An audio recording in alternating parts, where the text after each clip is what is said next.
নারায়ণগঞ্জ সদর উপজেলার নুরবাগ হতে আদর্শনগর হয়ে মাতুয়াইল শিশু মাতৃস্বাস্থ্য হাসপাতাল সংলগ্ন রোডটি এখন জনগণের দুর্ভোগের একটি অভিশপ্ত রাস্তায় পরিণত হয়েছে। প্রতি বছরই বর্ষা আসে, বর্ষা আবার চলে যায়, কিন্তু জলাবদ্ধতায় নাকাল থেকে যায় সাধারণ জনগণ। বিগত সরকারের আমলে ডিএনডি প্রকল্পের মাধ্যমে জলাবদ্ধতা নিরসনের জন্য ড্রেনেজ নিষ্কাশনের ব্যবস্থা দ্রুত কার্যকর হবে, এটা ছিল দীর্ঘ বছরের আশ্বাস। কিন্তু জনগণের দুর্ভোগ এবার আরও ভয়াবহ। কোমর অবধি পানির কারণে যান চলাচল প্রায় বন্ধ হয়ে গেছে। উক্ত বিষয়ে নারায়ণগঞ্জ সদর উপজেলা এলজিইডি প্রকৌশলী মোহাম্মদ গোলাম সারওয়াত জানিয়েছেন, উক্ত প্রকল্পটির কাজ আপাতত বন্ধ রয়েছে। কবে নাগাদ প্রকল্পটির রাস্তা ঢালাইকরণ ও পাকা ড্রেন নির্মাণ কাজ শুরু হবে তা এখনও রয়েছে প্রশ্নের গোলক ধাঁধায়।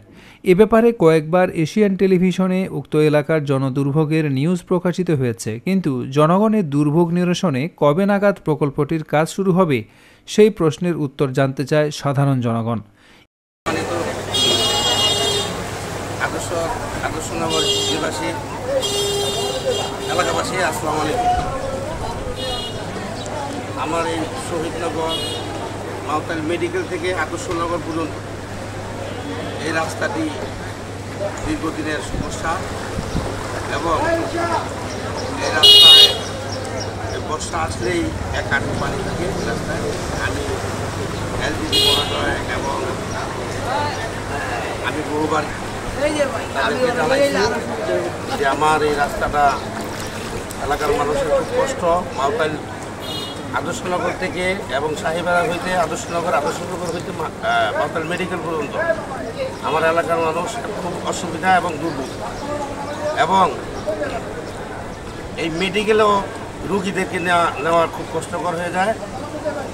ভ্যান গাড়ি দিয়ে রুগী নেওয়া হয়, এই ভ্যান গাড়িতে তো রুগী নেওয়ার কোনো কথা না। এই রাস্তাটিতে এই অটো সিএনজি এগুলো কিছুই চলে না। বর্ষা আসলে আমাদের এলাকার মানুষের খুব কষ্ট। দাঁড়িয়ে আছি, এটা আদর্শনগর এলাকা।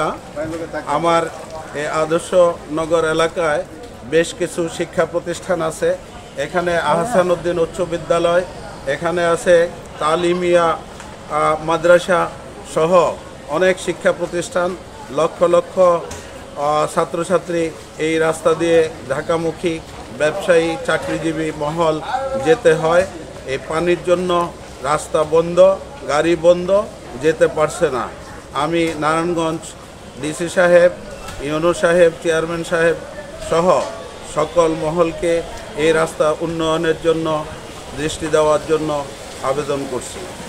এই ঢাকা ৫ আসনের শহীদনগর এলাকার বাসিন্দা।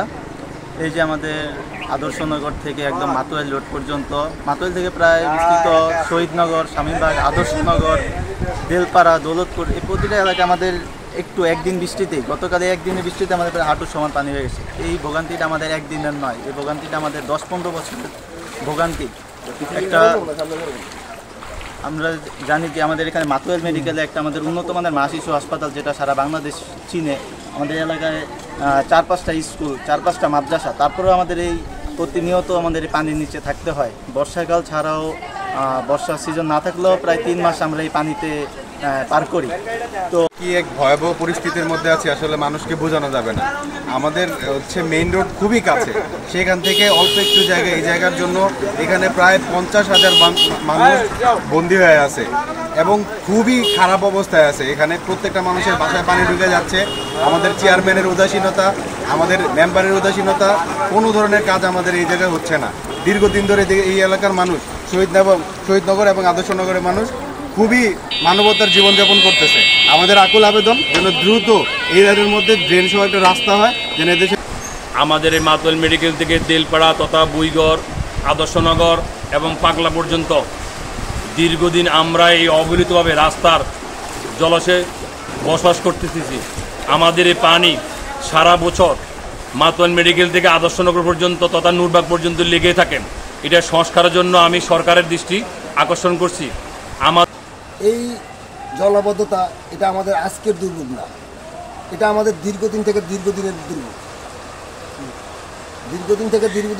দুর্ভোগ। এখানে এমপি শামীম ওসমান ছিল, এখানে কোনো কাজ হয়নি। কুতুবপুরের মধ্যে কোনো কাজই হয়নি। সে জলাবদ্ধতার নিরসনের কথা বলছিল, কিন্তু সে কোনো কাজ করেনি। সে মুখে লম্বা লম্বা কথা বলেছে শামীম ওসমান সাহেব, দেশে এই কাজ করেছে ওই কাজ করেছে, কিন্তু কোনো কাজই হয়নি। আজকে নুরবাগ থেকে মাতোয়াইল মেডিকেল পর্যন্ত এটা আমাদের দীর্ঘদিনের সমস্যা। দুই পাশে যতক্ষণ পর্যন্ত ড্রেন না হবে ততদিন পর্যন্ত আমাদের দুর্ভোগ পোহাতে হবে। এবং মাতোয়াইল মেডিকেল থেকে চিতাশাল পর্যন্ত এদিকে যত দোকানপাট আছে বা যারা যানবাহন চালায়, অটোরিক্সা, সিএনজি বা রিক্সা চালিত, তারা আজকে 2-3 দিন যাবৎ তারা বসে আছে, ঘরের ভিতরে বসে আছে। তাদের কামাই রোজগার খুবই সংকটে, আর এমনকি তারা খুবই কষ্টে আছে তাদের এই পানির জন্য। আগের যে এমপি সাহেব ছিল গডফাদার শামীম ওসমান, তিনি এই বাজেট নিয়ে খাইছে। ডিএনডি বাজেটের এই ডিএনডির লিগা 558 কোটি টাকা বাজেট কয়েকবার পাস করছে, কিন্তু কাজ করে না এই ডিএনডির জন্য। এলাকার মধ্যে আমরা যদি কোন সহজে রাস্তাঘাটে করতেন, আল্লাহর মধ্যে আমরা খুব সুখী হইতাম, শান্তি পেতাম। কিন্তু এখন যে অবস্থা আছি, আমরা মনে হয় বাতালো অবস্থায়। আসসালামাইকুম, আমরা পানির মধ্যে বাঁচতেছি। দেখেন ছাত্ররা তারা দিচ্ছে, ছোট ছাত্র মাদ্রাসার স্কুলের কলেজে কেউ যেতে পারে না, এবং পানি কমপক্ষে সব ঘরে ঘরে পানি। পানির লাগিয়ে আমরা করতে পারি না। এই অসুবিধায় আমরা তার ভিতরে জানাবো, অবশ্যই জানাবো। আমাদের মধ্যে আমরা জানাই যে আমরা যে রাস্তাটা তাড়াতাড়ি আমাদের যাতে হয়ে যায়। এখানে দেখতে পাচ্ছেন অনেক পানি, তো ছাত্রদের এখানে হাঁটাচলা করতে কষ্ট হয়। জলাবদ্ধতার কারণে আমাদের এখান থেকে যেতে আসতে, দোকানপাটে আমাদের কেনাকাটা করতে অনেক কষ্ট হয়। তো আমরা আবেদন করছি যে যাতে সরকার তাদের নিজ দায়িত্বে এই পানিগুলো সরানোর চেষ্টা করে এবং রাস্তার উন্নয়ন কামনা করে অবস্থা হয়, এবং বর্ষার 6 মাস এরকম অবস্থা হয়। কর্তৃপক্ষের দৃষ্টি আকর্ষণ করছি রাস্তাটি যাতে দ্রুত সংস্কার করে পানি নিষ্কাশনের ব্যবস্থা করেন।